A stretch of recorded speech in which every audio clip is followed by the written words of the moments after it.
The city lights were a blur through the rain-streaked window, each drop a tiny messenger of the storm outside. Inside my apartment was a bubble of silence, broken only by the quiet hum of the refrigerator. I sat on my couch, the glow of my phone painting my face in a pale, ghostly light, scrolling endlessly, trying to numb the exhaustion that had seeped into my bones. That's when my phone vibrated, jolting me. An unknown number.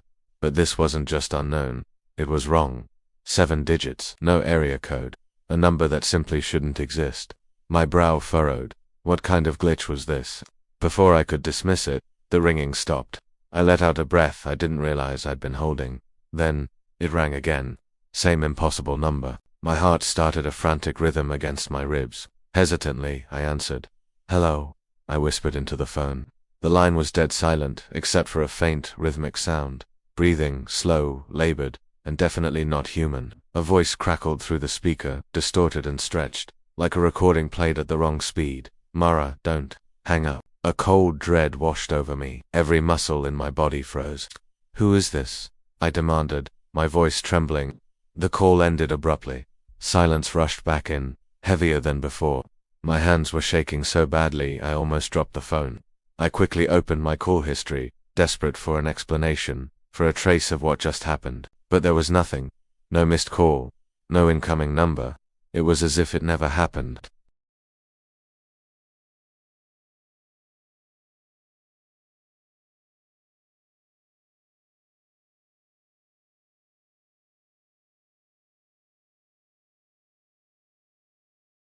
On the 8th ring, the lights in my apartment flickered, plunging the room into momentary darkness before stuttering back on.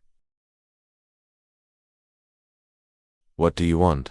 I asked, my voice barely a whisper. There was a sharp crackling sound, like static on an old radio. Then, the voice returned.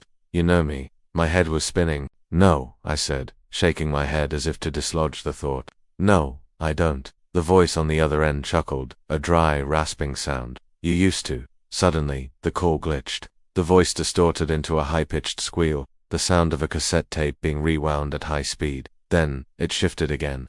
A child's laughter echoed through the phone, innocent and yet deeply unsettling. It was followed by a soft, familiar humming. My eyes widened in disbelief. I knew that tune. I dropped the phone as if it were burning hot. My mind flashed back a sterile white room, the rhythmic beeping of machines, my small hand holding my brother's, the final long beep that signaled the end. Back in my apartment, the phone was vibrating on the floor, spinning in a tight circle like some possessed object. The voice came from it, louder now, more desperate. "Mara, please." Tears welled in my eyes, blurring the room. "No," I sobbed. "You're not real. You can't be." The voice from the phone seemed to lean in closer, its distorted tone laced with a chilling certainty. "Then why? Do you remember my song?" The humming started again. That lullaby, his lullaby, the one he always sang, the one I heard him humming softly on the night he died. I clapped my hands over my ears, trying to block it out, but it was useless. The sound wasn't just coming from the phone anymore. It was in the room with me. It seemed to be coming from everywhere and nowhere at once.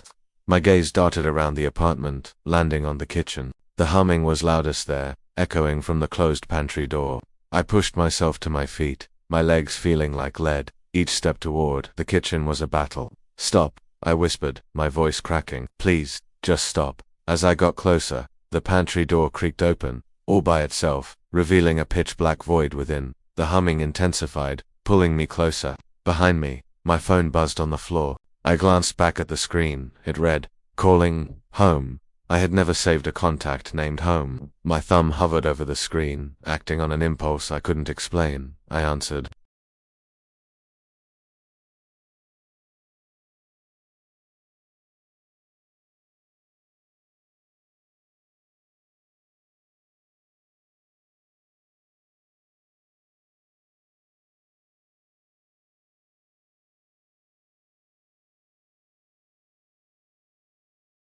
The voice was gentle, soothing. "Come with me." And then, the humming stopped. The silence that followed was absolute, terrifying. A moment later, a new sound emerged from the darkness of the pantry. Footsteps, slow, deliberate, and unmistakably child-sized. I scrambled backward, away from the kitchen, my eyes locked on the doorway.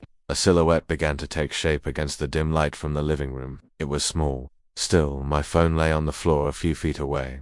The call still connected, on speaker. The voice returned, but this time, it came from two places at once, from the phone and from the silhouette standing in the doorway. "We can go home now." The figure took a step forward, its head tilted at an unnatural angle. A knot of pure terror tightened in my stomach. "You're not him," I whispered. There was a long, drawn-out pause. The air grew thick and cold. Then the silhouette smiled, but it wasn't a smile. It was a grotesque parody, stretching too wide, splitting the face in a way that was fundamentally wrong. The voice, now a chorus from the phone and the figure, spoke again, its gentle tone gone, replaced by something ancient and predatory.